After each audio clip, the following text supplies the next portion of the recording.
করানোর পরে এবার বিশ্বনবী সাল্লাল্লাহু আলাইহি সাল্লামের বয়সটা আস্তে আস্তে বাড়লো।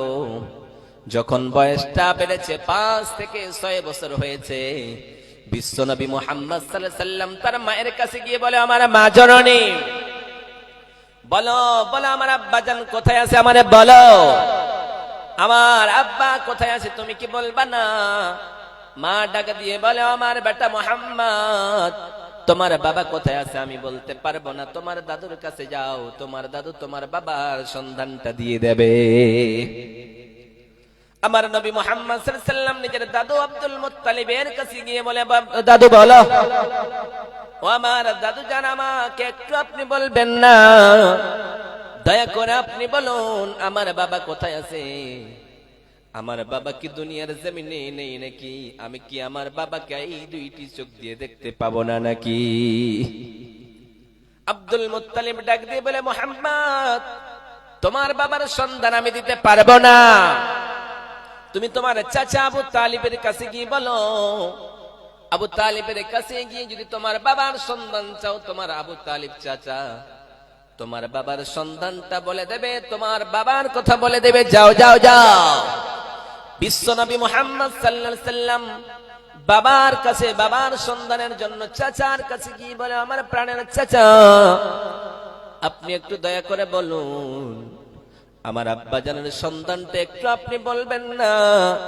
একটু যদি আমার বাবা কখন আসবে, আমি আমার বাবার সন্ধান পাই নাই, এই দুইটি চোখে আমার বাবাকে আজ পর্যন্ত কখনোই দেখি নাই রে চাচা। সেই সময় চাচাও ফিরিয়ে দিলেন, আমার ভাতিজা মুহাম্মদ, তোমার বাবার খবর তোমার মা বেশি বলতে পারবে, যাও যাও। মার কাছে গিয়েছে বলে, আমেনা আমার মা, শোনো শোনো শোনো, আমার বাবার সন্ধানটা আপনি বলুন। আমিনার কাছে এসে যখন তার ছেলে মুহাম্মদ চিৎকার করে বলে, ও আমার মা জননী, আমার বাবা কোথায় আছে, আমাকে একটু কি বলবা না নাকি?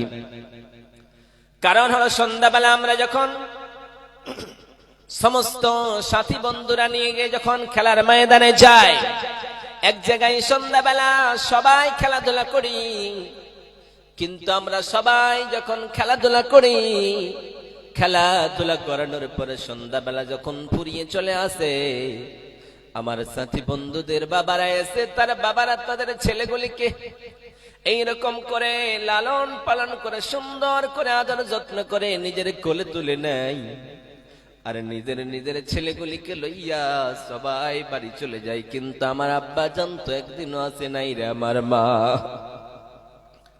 আমার নবীর মা আমিনার কাছে যখন এই ঘটনাটা বললেন বিশ্ব নবী সাল্লাল্লাহু আলাইহি সাল্লাম, তখন বিশ্ব নবী সাল্লাল্লাহু আলাইহি সাল্লামের কথা শুনে আমিনা ঝরঝর করে কান্না করে আর বলতেছে, ও বেটা মুহাম্মদ, তুমি তোমার বাবার সন্ধান চেয়েছো, তুমি তোমার বাবার কথা আমার কাছে বলেছো, তুমি তোমার দাদুর কাছে গিয়েছো, তোমার দাদু তোমার বাবার সন্ধান দিতে পারে নাই, তুমি তোমার চাচার কাছে গিয়েছো, তোমার চাচাও তোমার সন্ধান দিতে পারে নাই, তুমি আমার কাছে এসেছো, আমিও তোমার বাবার সন্ধান দিতে পারবো না।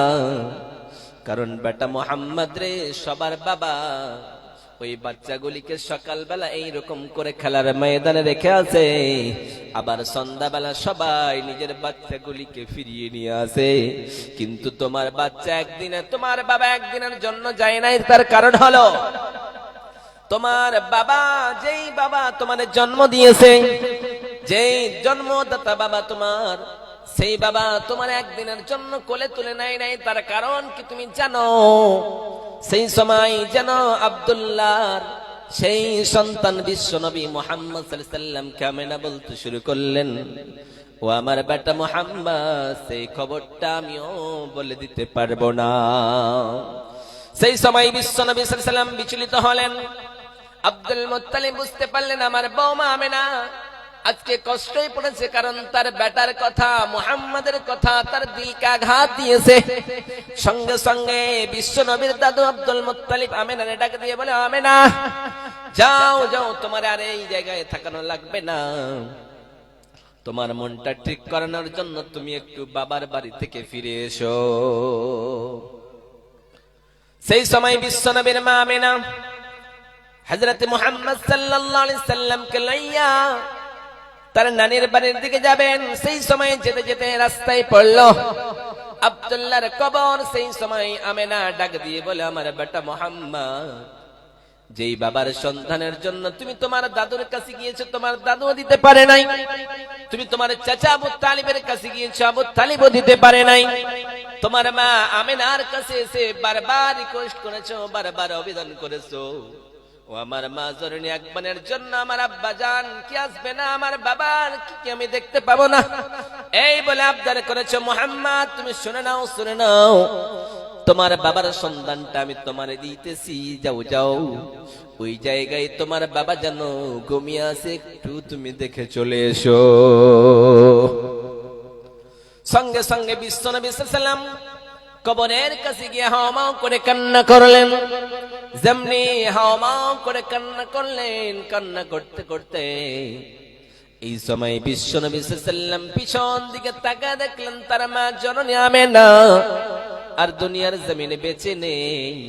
তার মা জননী আমেনাও যেন ইহকাল ছেড়ে পরকাল ত্যাগ করেছেন।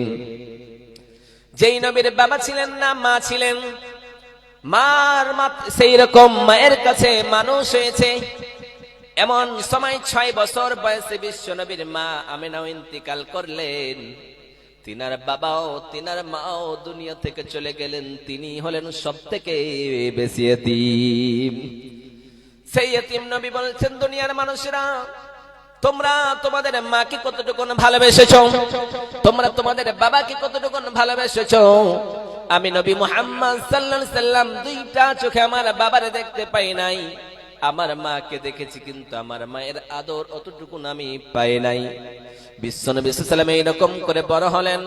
বড় হওয়ার পরে যখন আবু জাহেল, আবু লাহাব এরা বিশ্ব নবীরে মারার জন্য ষড়যন্ত্র করলো, ইসলামের কথা যখন বিশ্ব নবী সাল্লাল্লাহু আলাইহি ওয়াসাল্লাম লোকদের কাছে পৌঁছাতে শুরু করলো, তখন বিশ্ব নবী সাল্লাল্লাহু আলাইহি ওয়াসাল্লামের কাছে এইরকম করে আবু তালিবের কাছে এসে আবু জাহেলরা বলে, ও মুহাম্মদ সাল্লাল্লাহু আলাইহি ওয়াসাল্লামের চাচা, ও আবু তালিব, আপনি একটু মনে করেন আপনার ভাতিজা মুহাম্মাদের বলুন ইসলামের কথা না বলে, ইসলাম প্রচার করা ছেড়ে দিতে বলুন, নচেত আপনার ভাতিজা মুহাম্মদকে ইহকাল থেকে পরকাল আমরা শেষ করে দেব।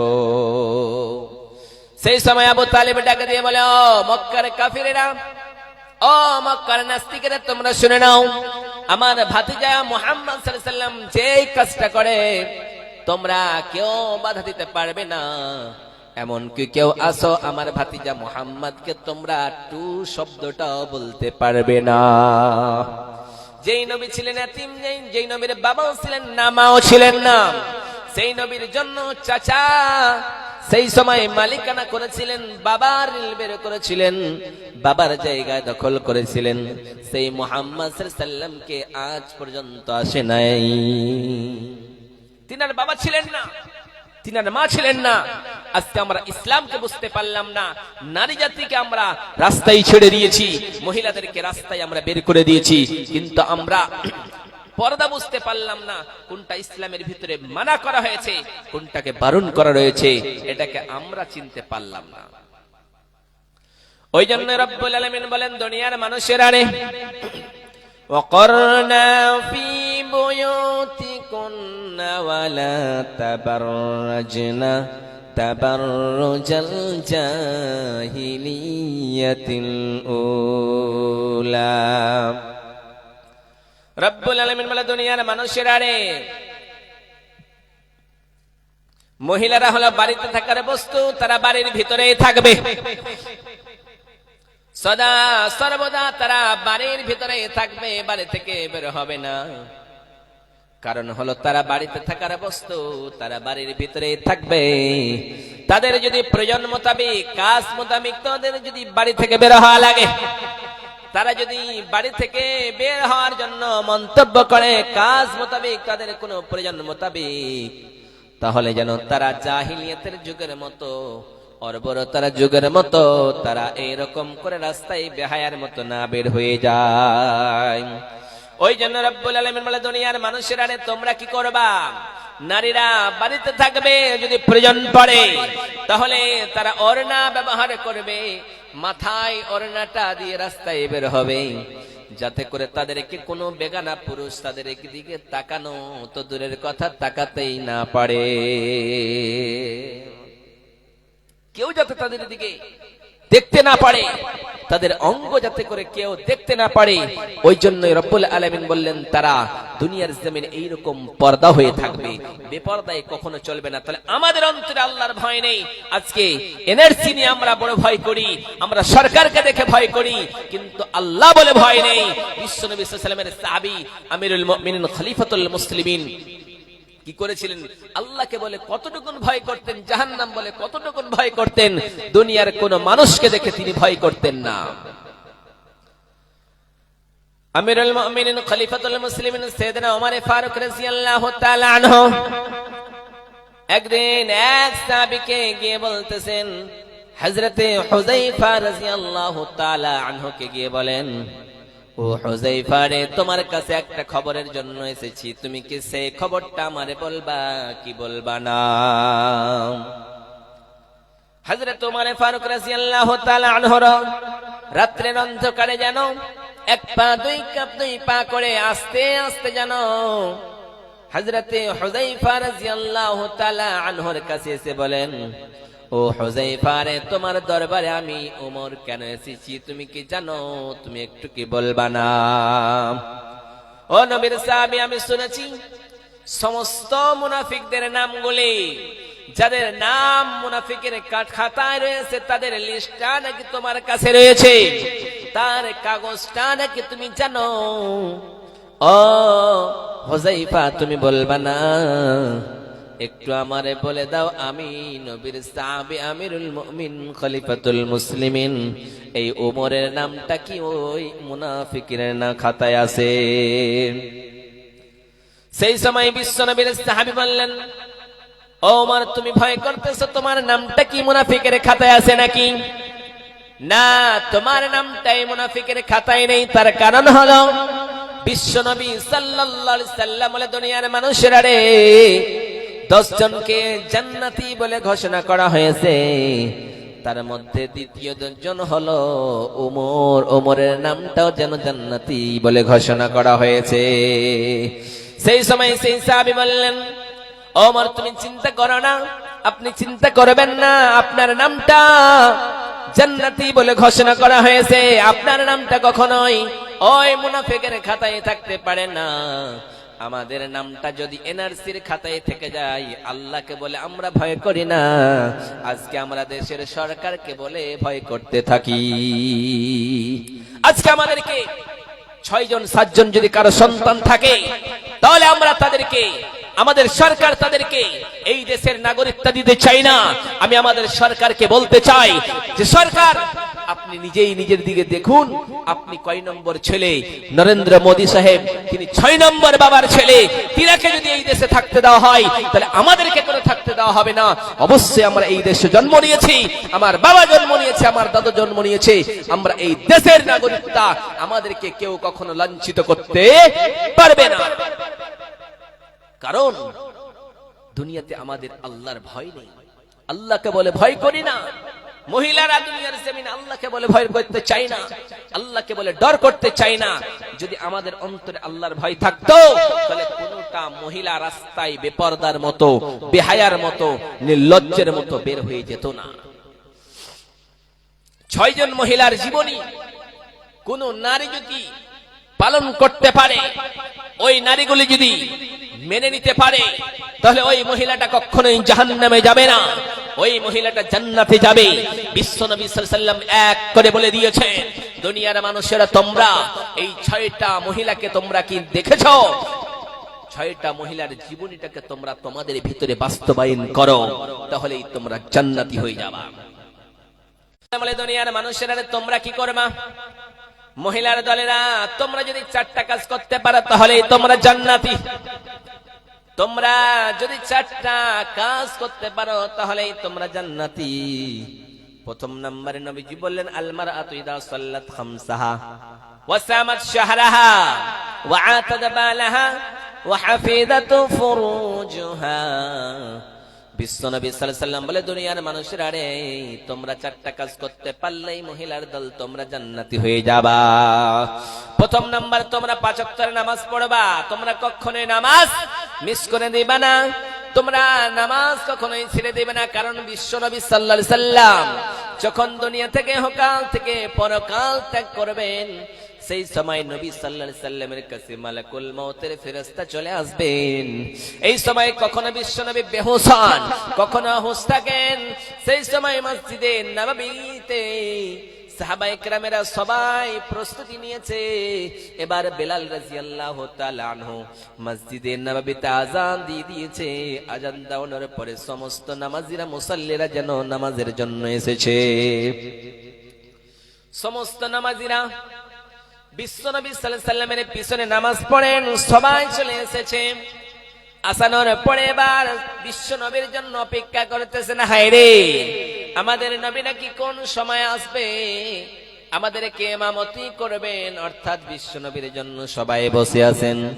এই সময় বিশ্বনবী সাল্লাল্লাহু আলাইহি সাল্লাম দেখতে পেলেন সাহাবায়ে কেরামেরা অস্থির হয়ে গিয়েছে, নামাজের জন্য আমার জন্য অপেক্ষা করতেছেন। এই দিকে যেন বিশ্বনবী বলেন, ও আমার সাহাবায়ে কেরামেরা, আমি নবীর নির্দেশ হলো তোমরা আবু বকরের ইমামতিতে নামাজ শুরু করে দিয়ে দাও। বিশ্বনবী সাল্লাল্লাহু আলাইহি সাল্লাম দেখতে পেলেন আবু বকর সিদ্দিক রাদিয়াল্লাহু তাআলা আনহু যেন নামাজ শুরু করে দিয়েছেন। যেমনি নামাজ শুরু করেছেন, আবু বকর সিদ্দিক কান্না করতেছেন। কান্না করতে করতে যেন আবু বকরের কান্না শুনে সাহাবায়ে কেরামেরা কান্না করলেন। যখন কান্নায় ভেঙে পড়েছেন, সেই সময় সাহাবায়ে কেরামেরা মনে করতেছেন, হায় রে, আমার নবী, দয়ার নবী, মায়ের নবী, বিশ্বের নবীর ইমামতি থেকে মনে হয় আমরা আজকে মাহরুম হয়ে গেলাম। মনে হয় আমরা আর কখনোই নবীর পিছনে নামাজ পড়তে পারবো না, কারণ আজকে আমাদের নবী আমাদেরকে ত্যাগ করে দিলেন। সেই সময় নবীজি যখন নামাজ শেষ হয়ে গেল, নামাজ শেষ হওয়ার পরে ওই নামাজের দৃশ্যটা তাকে বলেছিলেন, আসসালাতু আসসালাতু মা মালাকাত আইমানুকুম, নামাজ আমার উম্মতীরা, তোমরা কখনোই নামাজ ছেড়ে দিও না, নামাজ ছেড়ে দিও না। কারণ বিশ্বনবী সাল্লাল্লাহু আলাইহি সাল্লাম বলেন, আউয়ালু মা ইউহাসাবু বিহিল আবদু ইয়াউমাল কিয়ামাতি আস-সালাত। ও দুনিয়ার মানুষেরা রে, কাল কিয়ামতের কটে মুসিবতের দিনে, যেই দিন বন্ধু বন্ধুরে বলে চিনবে না, ভাই ভাইকে বলে পরিচয় দেবে না, মা কন্যাকে বলে পরিচয় দেবে না, কন্যা মারে বলে পরিচয় দেবে না, সেই দিন একটা নেকির জন্য মিজানের পাল্লায় যখন আপনার আমলনামাগুলি চাপানো হবে, একটা নেকির জন্য পুরো হাসরের ময়দান যাবেন, কিন্তু আপনার কেউ একটা ওই নেকি দিয়ে দেবে না। সেই সময় একটা নেকির জন্য বাবার কাছে যাবেন, বাবাও দেবে না, ভাইয়ের কাছে যাবেন, ভাইও দেবে না, দাদুর কাছে যাবেন, দাদু দেবে না, নিজের বোনের কাছে যাবেন, বোনও দেবে না, স্ত্রীও দেবে না, স্বামীও দেবে না। সেই দিনটা বড্ড কঠিন দিন। বিশ্বনবী সাল্লাল্লাহু আলাইহি সাল্লাম বলেন, আউয়ালু মা ইউহাসাবু বিহিল আবদু ইয়াউমাল কিয়ামা। ও দুনিয়ার মানুষরা যেই দিন বন্ধু বন্ধুরে বলে পরিচয় দেবে না, ভাই ভাইকে বলে পরিচয় দেবে না, সেই দিনটা কত কঠিন, সেই দিনের দিনটা কত ভয়ঙ্কর হবে।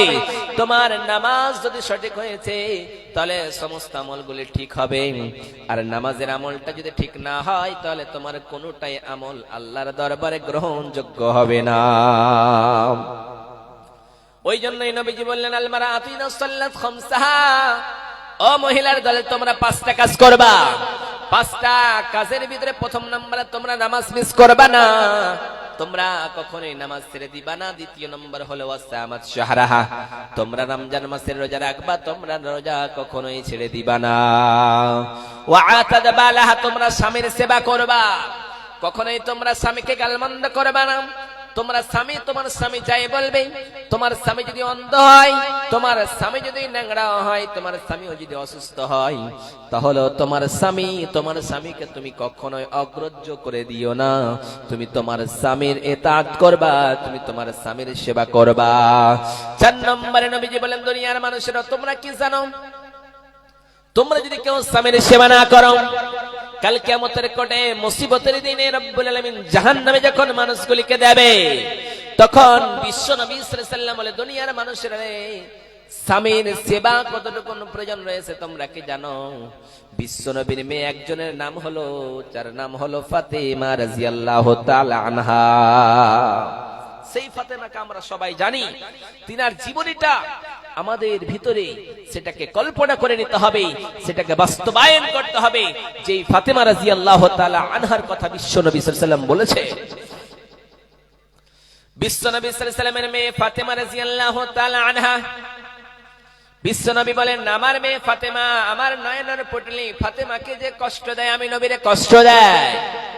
আর কেউ যদি আমার মেয়ে ফাতেমারে আনন্দ দিতে পারে, সেজন্য আমি নবীরে আনন্দ দিয়ে দিল।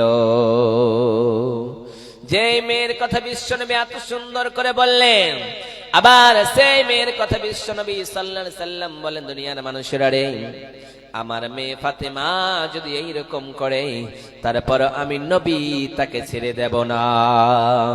একদিন বিশ্বনবীর মেয়ে ফাতেমা রাদিয়াল্লাহু তাআলা আনহা তার জামাই আলীর সঙ্গে যেন বাড়ির ভিতরে কোনো কারণবশত, কোনো কাজের কারণে, কোনো কথাবার্তার কারণে বিশ্বনবীর মেয়ে আলী রাদিয়াল্লাহু তাআলা আনহুর সঙ্গে যেন ঝগড়া করেছে। ঝগড়া করানোর জন্য, ঝামেলা করানোর কারণে আলী রাদিয়াল্লাহু তাআলা আনহু অসন্তুষ্ট হয়েছে, রাগান্বিত হয়েছে।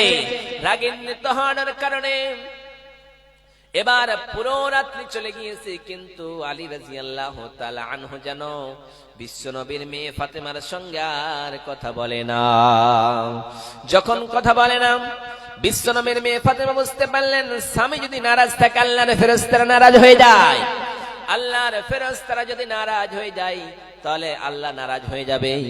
আর আল্লাহ যদি নারাজ হয়ে যায়, তাহলে আমার থাকার জায়গা জাহান্নামে হয়ে যাবে।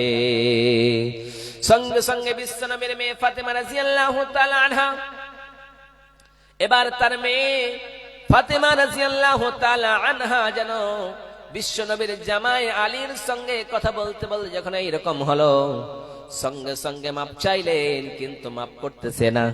এইরকম করে রাত্রি হয়েছে, ফজর রক্ত হয়েছে। আলী রাদিয়াল্লাহু তাআলা আনহুকে ফাতেমা ডাক দিয়ে বলে, আমার স্বামী মসজিদে নববীর ভিতরে যেন বেলাল আযান দিয়ে দিয়েছে, এবার ফজরে রক্ত হয়েছে, নামাজ পড়া লাগবে। বিশ্বনবী সাল্লাল্লাহু আলাইহি ওয়াসাল্লাম বললেন, বিশ্বনবী সাল্লাল্লাহু আলাইহি ওয়াসাল্লাম বলেছেন, দুনিয়ার মানুষেরা যখন আযান হয়ে যাবে, যখন তোমাদের কানে হাইয়া আলাস সালাহ,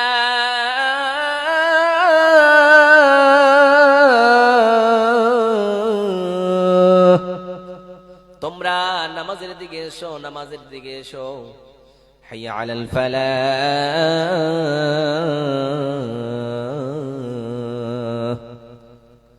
তোমরা সাফল্যের দিকে এসো, সাফল্যের দিকে এসো। কামিয়াবির দিকে এসো, তোমরা কামিয়াবির দিকে এসো। আসসালাতু খায়রুম মিনান নাওম। মসজিদে নববীর ভিতরে বেলাল রাদিয়াল্লাহু তাআলা আনহু আযান দিয়ে দিয়েছে। মানুষেরা তোমরা আর ঘুমিয়ে থেকো না, তোমাদের ঘুমের চাইতে তোমাদের নামাজটা উত্তম হয়ে যাবে।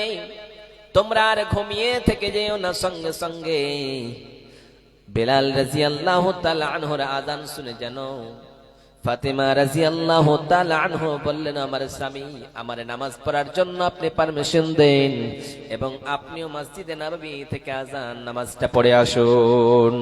সঙ্গে সঙ্গে আলী বললেন, ও ফাতেমা, যাও যাও, তুমিও নামাজ পড়ো, আমিও নামাজ পড়ে আসি। ফাতেমাও নামাজ পড়লেন, আলীও নামাজ পড়লেন। দুইজনে নামাজ পড়ানোর পরে এবারে ফাতেমা তার স্বামীকে বলতেছেন, আমার স্বামী জান, আমার একটু নামাজ পড়ার জন্য আমার বাবার নামাজ পড়ানোর পরে আমি আমার আব্বা জান মুহাম্মদ সাল্লাল্লাহু আলাইহি ওয়াসাল্লামের সঙ্গে দেখা করার জন্য পারমিশন দেন। সেই সময় বিশ্বনবী সাল্লাল্লাহু আলাইহি ওয়াসাল্লামের সঙ্গে দেখা করার জন্য পারমিশন চাইলেন। ফাতেমাকে বললেন, ও ফাতেমা, যাও যাও, তুমি তোমার বাবার সঙ্গে দেখা করে এসো। সেই সময় ফাতেমা রাদিয়াল্লাহু তাআলা আনহু তার বাবার সঙ্গে দেখা করার জন্য গেলেন। এই দিক থেকে যেন আলী রাদিয়াল্লাহু তাআলা আনহু চলতে শুরু করেছেন। ফাতেমা যে এই সময় বিশ্বনবীর দরবারে গিয়েছেন, যাওয়ানোর পরে নবীজি বিশ্বনবী সাল্লাল্লাহু আলাইহি ওয়াসাল্লাম ফাতেমার চেহারা দেখানোর পরে বললেন, ফাতেমা, তোমার চেহারাটা আজকে কেন এরকম হয়েছে বলো বলো। সেই সময় ফাতেমা ডাক দিয়ে বললেন, আমার আব্বা জান, আজকে রাত্রিতে আপনার জামাই আলী আমার সঙ্গে কথা বলেন নাই। কথা না বলানোর কারণে আজকে পুরো রাত্রে আমরা দুইজন ঘুমাই নাই। যেমনি এই কথা বলেছে সঙ্গে সঙ্গে বিশ্বনবীর চেহারাটা লাল হয়ে গিয়েছে। লাল হওয়ার কারণে বিশ্বনবী ডাকে দিয়ে বলে, ফাতেমা তুমি শুনে রেখে দিয়ে দাও, তুমি আমার মেয়ে ফাতেমা, নবী বিশ্বনবী সাল্লাল্লাহু আলাইহি ওয়াসাল্লামের মেয়ে ফাতেমা। আমি নবী তোমারে সাক্ষী দিয়ে বলতেছি, শুনে নাও রে ফাতেমা, আজকে রাত্রিতে তুমি যদি ইন্তিকাল করতা, আজকে রাত্রিতে তুমি যদি মারা যেতে, আমি নবী মুহাম্মদ সাল্লাল্লাহু আলাইহি ওয়াসাল্লাম তোমার জানাজা পড়তে যেতাম না। যেই নবীর এত ভালোবাসেন, যেই নবী তার মেয়েকে এত লালন পালন করেছেন, মানুষ করেছেন, ভালোবাসেন, সেই নবী ডাক দিয়ে বলেন, ও ফাতেমা, আজকে রাত্রিতে তুমি যদি মারা যেতে, তাহলে আমি নবী তোমার জানাজার নামাজ পড়তে যেতাম না। আজকে আমরা আমাদের মহিলাদেরকে, আজকে আমাদের মা বোনদেরকে রাস্তায় আমরা ছেড়ে দিই, কিন্তু আমরা একবারের জন্য বলি না, কাল কিয়ামতের কোটে আমারে আল্লাহ জিজ্ঞাসা করবে, তোমার মেয়েটাকে তুমি রাস্তায় ছেড়েছিলা কেন?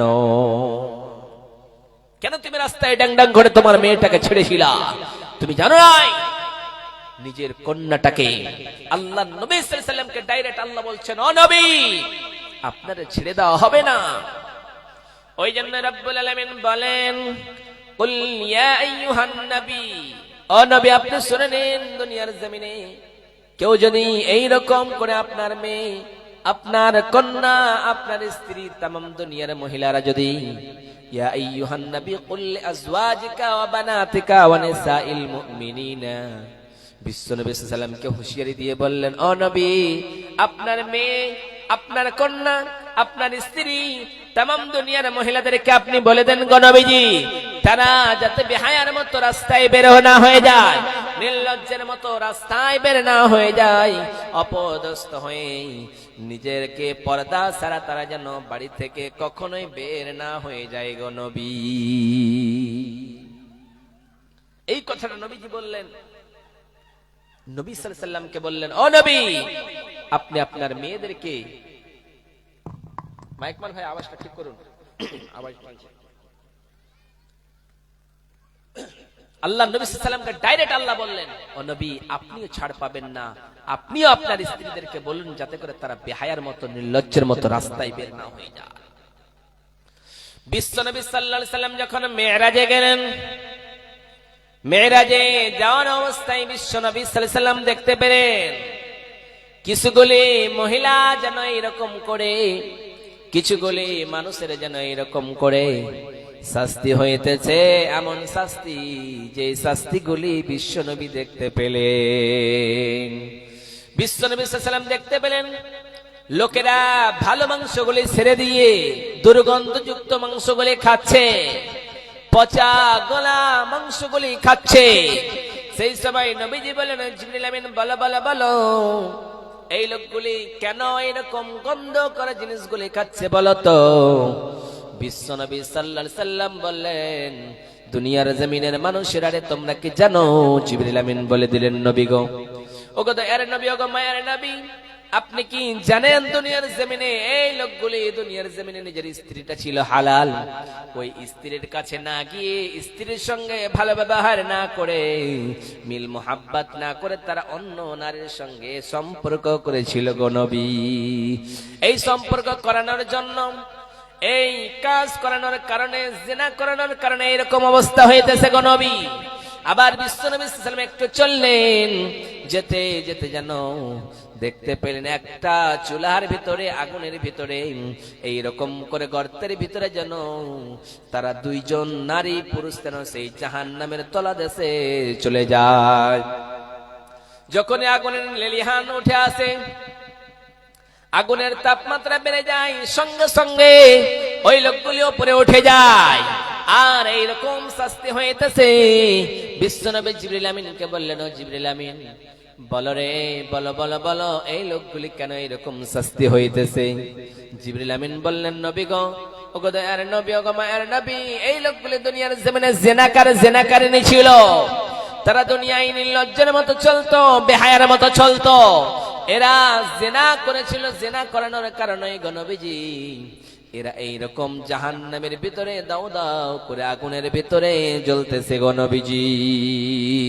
এরা আল্লাহকে বলে ভয় করে নাই, আল্লাহর দিনকে বলে মানে নাই, আল্লাহ ছিল এক বলে মানে নাই। এরা রাত্রে অন্ধকারে অন্যায় কাজ করেছে, এরা মনে করেছে আমাদের অন্ধকারে অন্যায় কাজ করলে কেউ দেখতে পাবে না, এরা মনে করেছিল।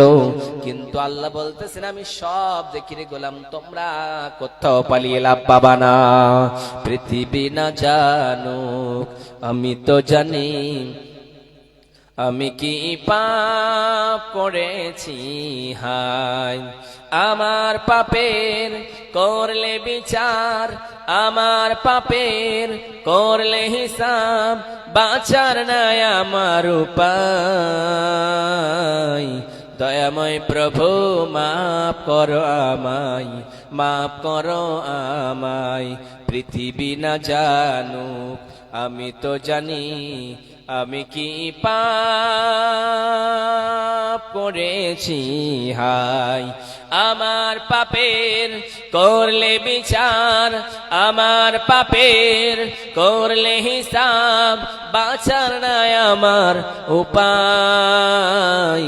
দয়াময় প্রভু মাফ করো আমায়, মাফ করো আমায়।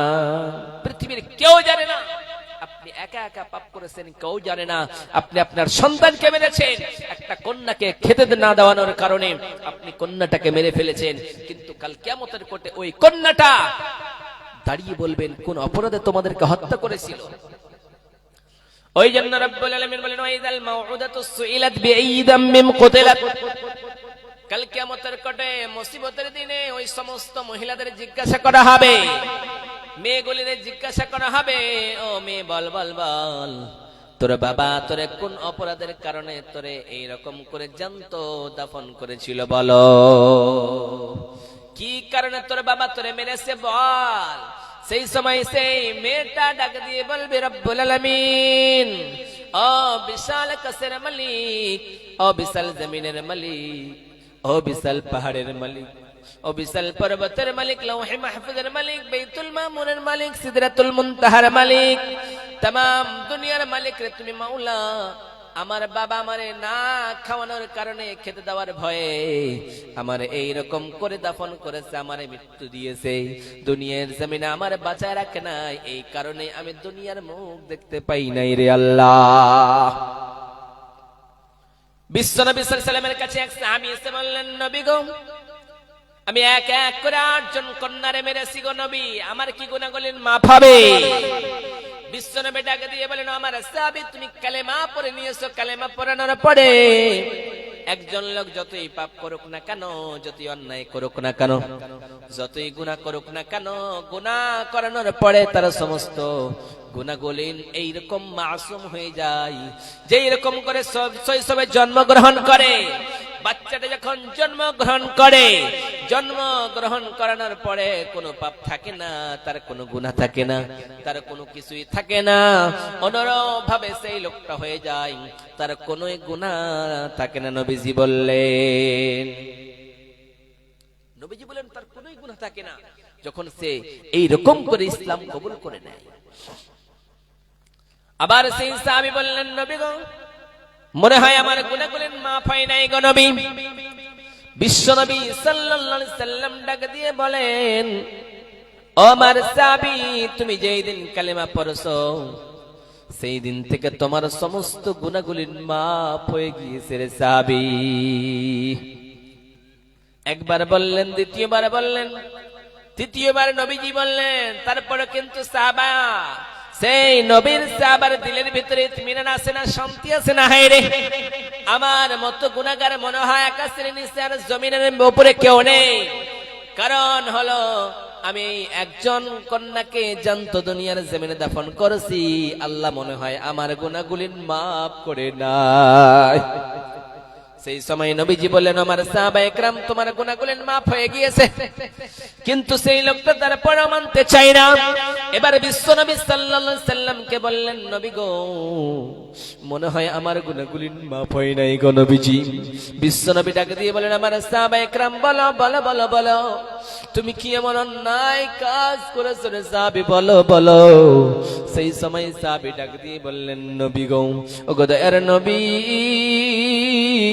ওগো মায়ার নবী, ওগো বিশ্বের নবীজি, দুনিয়ার জমিনে কি আমি অন্যায় করেছেন আপনি শুনতে চান গো নবী? দুনিয়ার জমিনে আমার 8 খানা কন্যা ছিল গো নবী, 8 খানা কন্যাকে আমি জ্যান্ত দাফন করেছি গো নবীজি। কিন্তু আমার একজন কন্যাকে যখন আমি দাফন করতে গেলাম, তারপরে আমি আমার স্ত্রীরে বলেছিলাম, আমার স্ত্রীরে, দুনিয়ার জমিনে আমি ব্যবসার জন্য চলে গেলাম, আমি সফরে বের হয়ে গেলাম, কিন্তু তোমার গর্ভে আমি একটা বাচ্চা রেখে গেলাম। ওই বাচ্চাটা যদি সন্তান হয়, তারে তুমি বাঁচায় রাখবার, যদি কন্যা হয়ে যায়, সেই কন্যাটারে তুমি গলা চিপে মেরে ফেলে দিবা। কিন্তু গো নবীজি, আমি যখন বাড়ি আসলাম, বাড়ি আসানোর পরে আমি আমার স্ত্রীর বললাম, আমার সামনে যেন একটা সুন্দর ফুটফুটে মেয়ে ঘুরে বেড়াইতেছে গো নবী। সেই সময় আমি আমার স্ত্রীর বললাম, ওই স্ত্রী, বলো বলো বলো, এই মেয়েটা কার একটু বলো। সেই সময় আমার স্ত্রী আমারে বলল, ও এটা তোমারই মেয়ে। যেমনি আমারে বলল, আমি আমার স্ত্রীকে বলেছিলাম, তুমি যদি কন্যা হয় তাহলে মেরে ফেলবা, ছেলে হয় বাঁচায় রাখবা।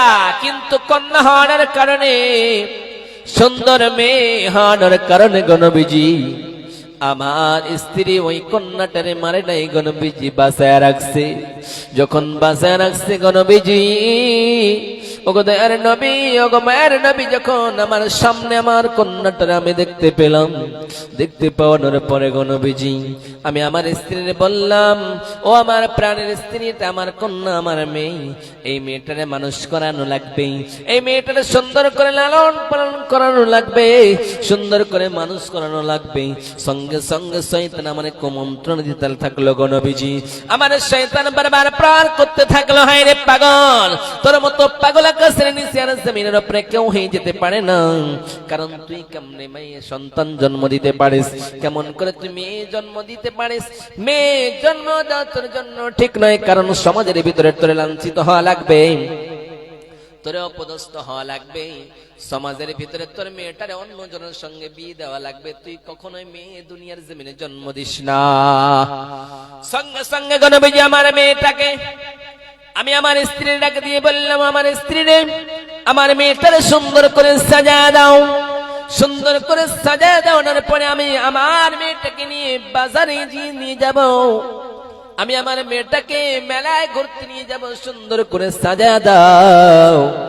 ওগো দয়ার নবী, ওগো মায়ার নবী, ওগো বিশ্বের নবীজি, আমার স্ত্রী আমার কন্যাটার সুন্দর করে গোসল করালো, গোসল করানোর পরে তেল মালিশ করালো, তেল মাখানোর পরে গো নবীজি সুন্দর করে আমার মেয়েটার জামা পরিয়ে দিল।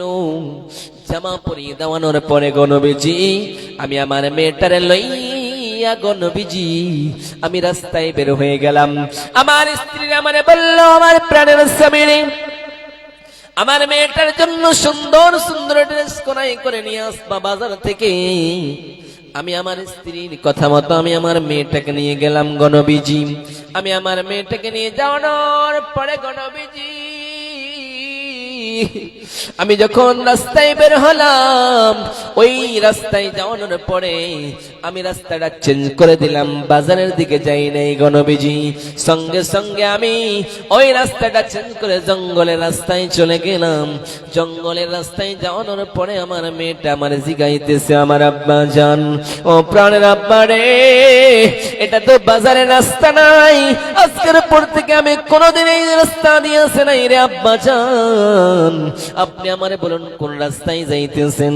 সেই সময় আমার স্ত্রী আমার মেয়েটা আমারে জিগাইতেছে, আমার আব্বা জান এটা তো রাস্তা বাজারের দিকে যাবে না, এটা তো রাস্তা জঙ্গলের দিকে যাবে, এই রাস্তার কোনো খোঁজ খবর পাওয়া যায় নাই রে আমার আব্বা জান, আপনি বলুন তো এই রাস্তা কোথায় যাবে, কোথায় যাবে। সেই সময় আমার মেয়েটা আমারে বলতেছে, আব্বা আমি আর হাঁটতে পারি না, চলতে পারি না, এই রাস্তায় যাওয়ার সামর্থ্য আমার নাই রে আমার আব্বা জান।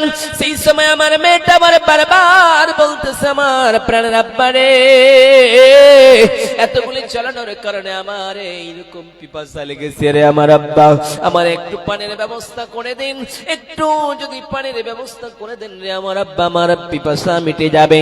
সেই সময় আমি আমার মেয়েটার পানির জন্য ছলে বলে একটা অস্ত্র লইয়া গণবিজে একটা গর্ত খনন করতে শুরু করলাম।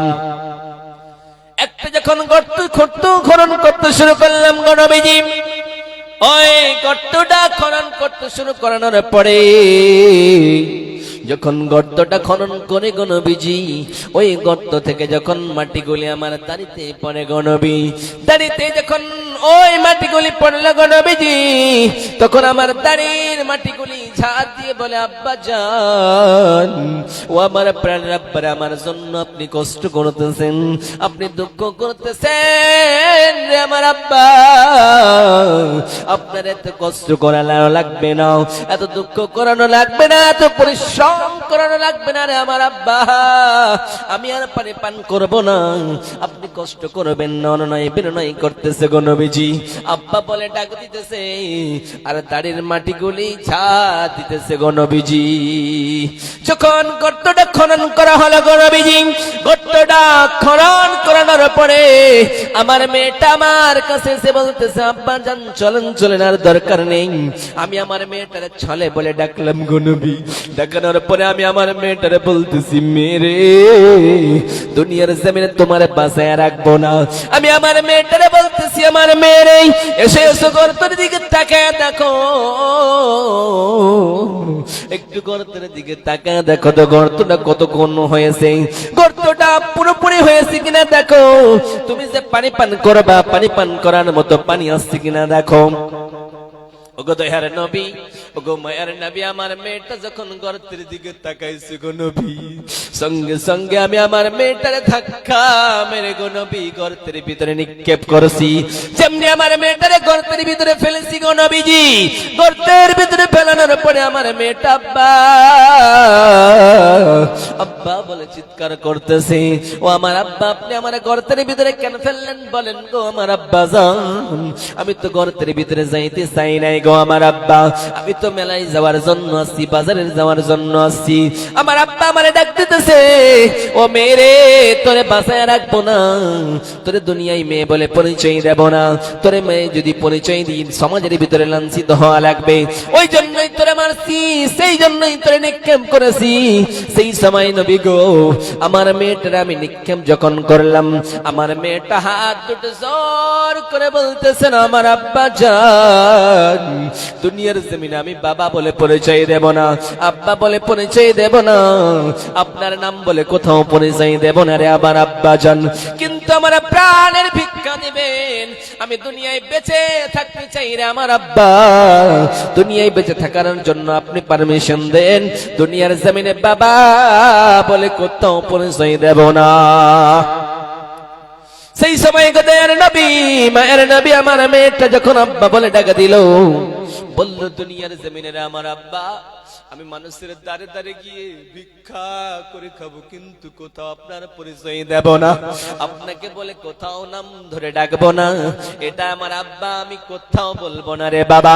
সেই সময় নবী যে আমার বাবা আমার মেয়েটা আমার আব্বা আব্বা বলে ডাকতেছি, কিন্তু আমার নিষ্ঠুর পাষাণ দিলটাই রহম হলো না, মায়া হলো না, দয়া হলো না গো নবীজি। আমি আমার মেয়েটারে মাটি চাপা দিতে শুরু করলাম গো নবীজি, মাটি চাপা দিতে দিতে গো নবীজি এক পর্যায়ে যেন মস্ত বড় একটা পাথর নিয়ে নিলাম, পাথরটা নেওয়ানোর পরে গো নবীজি আমি আমার মেয়েটার মাথায় মারলাম, মাথায় মারানোর পরে গো নবীজি ওই মাথা থেকে রক্ত ফিনকি দিয়ে আসলো, আর আমার মেয়েটা আব্বা আব্বা বলে কান্না করতে থাকলো গো নবীজি। আজকের পর থেকে নিয়ে সেই দিন থেকে গো নবীজি ওই আব্বা ডাকটা আমার কানের ভিতরে এখন পর্যন্ত আসতেছে গো নবীজি।